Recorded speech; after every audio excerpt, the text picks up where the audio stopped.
Now, in this video, we will going to take up one more case of a cantilever beam, which is a uniformly distributed load, which is UDL. So draw the SFD and BMD for a cantilever beam with a uniformly distributed load, which is in bracket UDL. Now, so here, since it is a cantilever beam, so one end of the beam is fixed, while the other end is free at the point B, and then it is uniformly loaded with UDL, which is W per unit length over an entire length of L, for the entire length of the beam. So what is the shear force? So first we have to find out what are all the reactions coming at the fixed end. So the sum of the horizontal forces should be is equal to 0, as there is no horizontal load coming on the beam. Therefore, RAH will be equal to 0. Now, the next thing is, since the load is acting from the up, from the downward direction, from the top, so naturally this will going to be having an unbalanced beam. So in order to keep this beam in the equilibrium condition, you should have a load which is acting upwards from the bottom side, which is at the fixed end A, which is RAV, reaction at the point at the end A in the vertical direction. So sigma V will be equal to 0, which is sum. What are the sum of the load which is coming?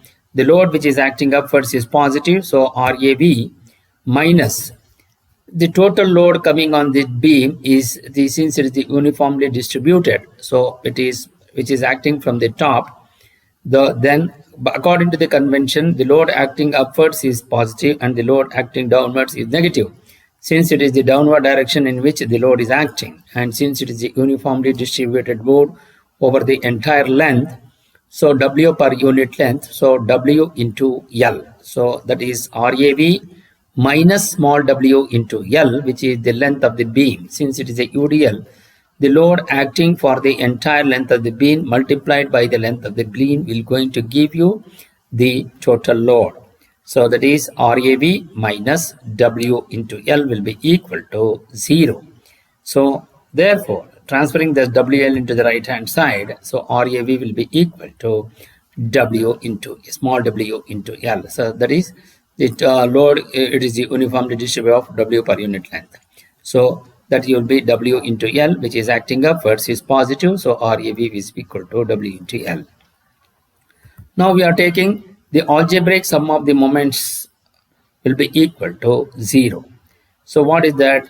So here, since we have MA, so as the load is acting from the upward from the downward direction, so naturally the beam will going to bend. It is in the clockwise moment. The sum of the clockwise moment will be equal to the sum of the anti-clockwise moment. So since the load acting in the clockwise, so the reactive moment should be on the opposite direction. So in order to keep the beam in equilibrium condition. So what is that? Since it is the counterclockwise direction, so it will be minus MA, taking the moments about the A. So minus MA into minus MA plus W into, since it is the uniformly distributed load, the W per unit length is distributed over the entire length of the beam, which is equal to L. So W per unit length, so for the entire length it will going to become W into L. So minus W into L, sorry, plus W into L, because it is the clockwise direction. So W into L is the total load coming on the beam. Since it is the UDL, it is always acts at the midpoint. So minus plus W into L into the load will always act at the midpoint for the uniformly distributed load. So therefore, plus W into L by 2, which is equal to 0. Therefore, MA will be equal to WL square by 2. So that is the reason why we have written W is equal to W into L square by 2, which is at the support A. Since it is in the clockwise, this will be in the counterclockwise direction. So MA will be equal to WL square by 2 in counterclockwise direction. Now we need to consider the section to find out the shear forces. So what are the consider a section xx at a distance x from the free end B. So you consider any distance at this xx from the free end B. So then what happens? SF at this section will be equal to total unbalanced vertical force. So what are all the total unbalanced vertical force at this section? Fx will be equal to, so minus W into x, since it will be by W into x by the sign convention. So when the value, figure 1 shows that the variation of the shear force since the power of x is equal to 1. So naturally the variation of the SF in the form of an equation of a straight line, which is y is equal to mx plus v, where the power of x is 1. So naturally the line what you will going to get is a straight line. Then when x is equal to 0, SF at B will be equal to 0, because when you substitute the value of x will be equal to 0 in the equation 1, fx becomes fb, so that will be equal to 0. Then you extend that the value of x will be equal to, when it comes to the point A, which becomes the L. When x is equal to L, SF at B will be equal to, what happens? Here FA, which is substitute the value of x is equal to L. Therefore, SF at A will be equal to W into L. So that is how you will be able to get this W into L.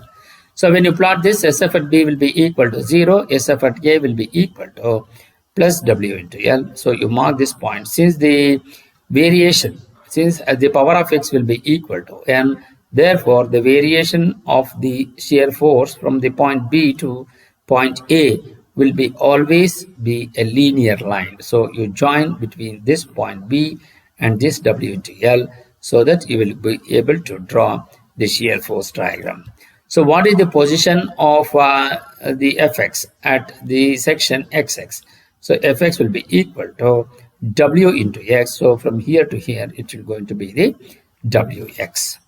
Now similarly, we want to find out the bending moment diagram. So what is the bending moment diagram? So bending moment at the section XX, we need to find out. So Mx will be equal to, so what happens? So with reference to Mx, that is the what is the right hand side, the load acting, it will be uniformly distributed load of W per unit length for a distance of x meters. So W per unit length into that the length of the beam where you are considering.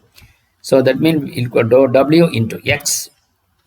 And then, so this is the total load of the beam, since it is the uniformly distributed load. So naturally, the load will always act at the midpoint from the fixed section or from the section. So that will be equal to minus W into x by 2, which is always acts at the midpoint in the beam on the uniformly distributed load. So that is, when you simplify, you will go to get it as minus W into x square by 2. So call this equation as 2. So from the equation 2 shows that the variation of the bending moment is a parabolic curve, because the power of x will be equal to 2. So now, when the value substitute, now we need to find, since we have found out the what is the bending moment at the section XX. So, but what I want is, we want the what is the bending moment at the point B and what is the bending moment at the point A. When the value of x is equal to 0, so it will going to become bending moment at the point B. So when you substitute the value of x will be equal to 0, so MB will be equal to 0, because substitute the value of x is equal to 0 here. Similarly, when the value of x is equal to L, then the bending moment at the point A, you will going to get it as minus WL square by 2.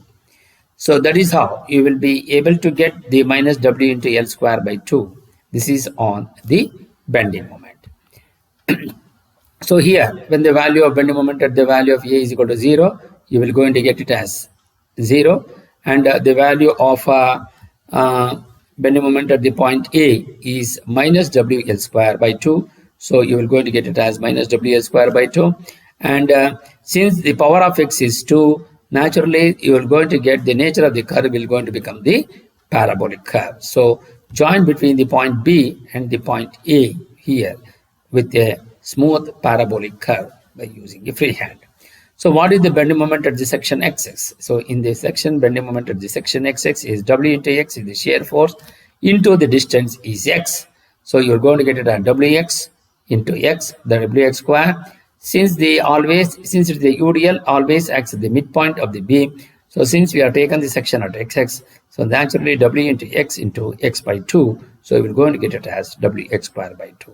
So this is how you will be able to analyze the cantilever beam, analyze the uniformly distributed load which is acting on the cantilever beam, with one end is fixed and the other end is free, and the UDL is distributed over the entire length of the beam.